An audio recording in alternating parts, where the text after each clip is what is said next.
truth will come to light. Launcelot Gobble tells his father in The Merchant of Venice at the length truth will out. For Fat Ass 45, this past week is when, for all except his most beguiled and gullible supporters, and I'm talking when I mention his supporters, I'm talking about his inbred welfare collecting trailer park supporters. The truth rolled itself out at the start of the week. The ground on which the fat ass's most fanatical followers stood started to crumble. By the end of the week, it had completely collapsed. During a campaign in which even many significant events haven't moved the needle, during this 5 day stretch, it did. The fat ass's week from hell began, starting September 27th. It's a blockbuster story in the New York Times, which reported that Fat Ass 45's long concealed tax records show chronic losses, struggling properties, years of tax avoidance, and hundreds of millions of dollars in debt coming due. The entire narrative that Fat Ass 45 had constructed about him being a self-made billionaire, a world-class businessman, a master deal maker, it was all bullshit. It was all a hoax in the words of the Times. Mike McIntyre, Russ Butner, and Suzanne Craig, and they have the documents to prove this. Then came last Tuesday's catastrophic debate in which Fat Ass 45 confirmed, in more than an hour and a half, nearly every concern the public has had about the Fat Ass's character and psychological state. He was abusive, belligerent, uncontrolled, unstable, vindictive, and indecent. It's one thing to be told about the Fat Ass's tweets or to hear snippets from his Klan rallies or press conferences, but it's quite another for more than 70 million Americans to watch an unhinged Fat Ass for a sustained period of time. The debate had the explosive force of a howitzer, in the words of David Brooks, a contributing writer for The Atlantic. On Friday came news first that Fat Ass 45 had tested positive for COVID-19, and then that he had been taken to Walter Reed National Military Medical Center. The Fat Ass's symptoms, which included a high fever and fluctuating oxygen levels, for which he received supplement to oxygen, combined with the measures being taken by his medical team, which included prescribing remdesivir and dexamethasone, or a quarter or a quarter or corticosteroid used in a wide range of conditions for its anti-inflammatory and immunosuppressant effects that can have psychiatric side effects. This suggests that his case might be severe, but it's impossible to know with any certainty, because the fat ass's physician has offered a misleading picture of his condition, which they always do. The problem for the fat ass isn't simply that his reelection campaign, um, which now faces a dramatic financial disadvantage compared to Joe Biden's, but it has been stopped in its tracks while he's trailing the former vice president by 8 points nationally and in almost every swing state, which is a huge deficit with only like 23 days left in the campaign. No, the problem is that the fat ass has contracted COVID-19 after epically bungling the response to the pandemic, repeatedly lying about it, peddling hydroxychloroquine and injecting disinfectants in skiers, and he waged a war on medicine and science and mocking those who raised concerns about the dangers of COVID-19. He has repeatedly taunted Biden for wearing a mask, even though that is one of the best ways to prevent the spread of the virus. He also acted recklessly himself, hosting super spreader Klan rally events indoors and outdoors on September 26th to announce Amy Coney Barrett as his choice to replace Ruth Bader Ginsburg in the Supreme Court.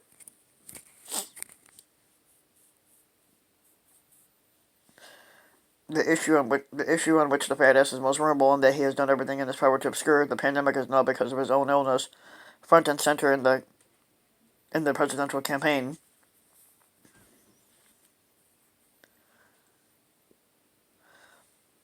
On Sunday, the fat ass's staggering disregard for the well-being of others was on display as he had Secret Service agents drive him outside Walter Reed so he could wave to his inbred welfare-collecting trailer park supporters because he was bored and wanted to project strength during his illness, according to aides.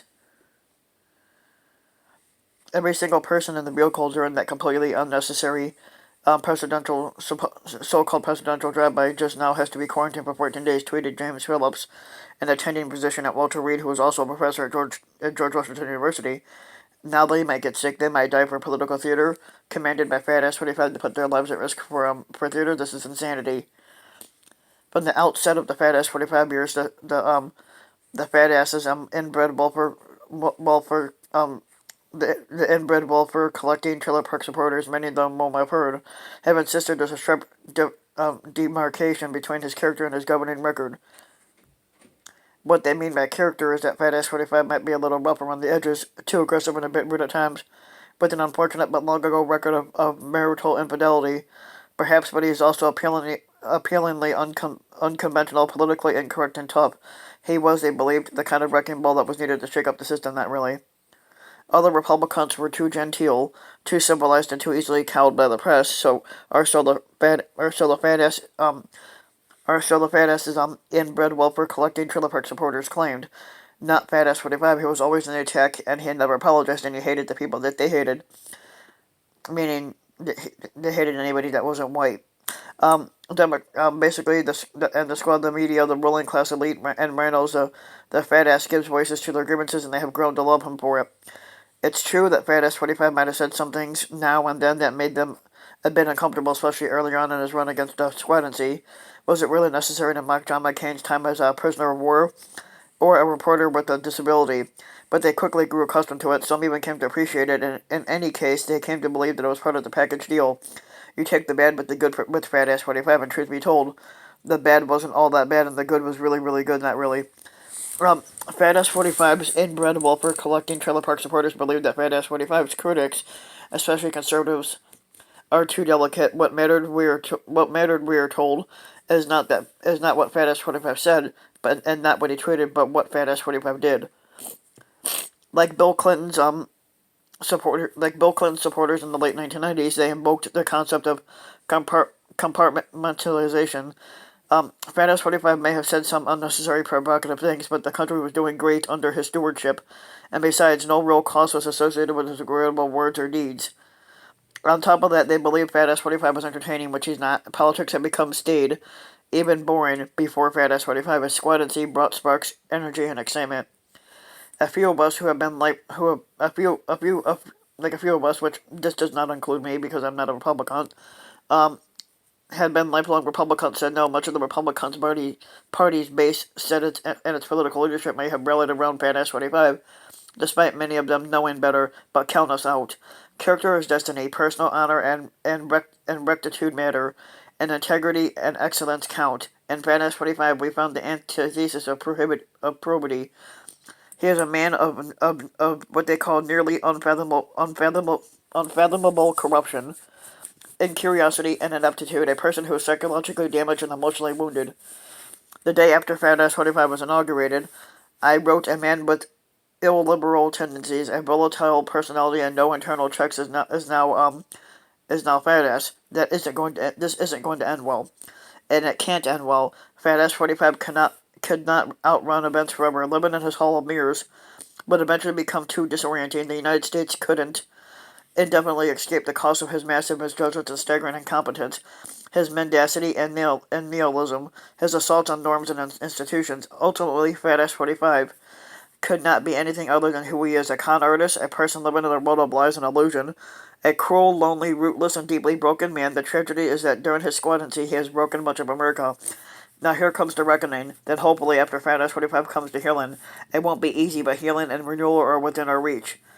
Pain and love, and pain and suffering, they are a secret. Alan Patone wrote in his exquisitive novel, Cry the Beloved Country. Kindness and love, they are a secret, but I have learned that kindness and love can pay for pain and suffering.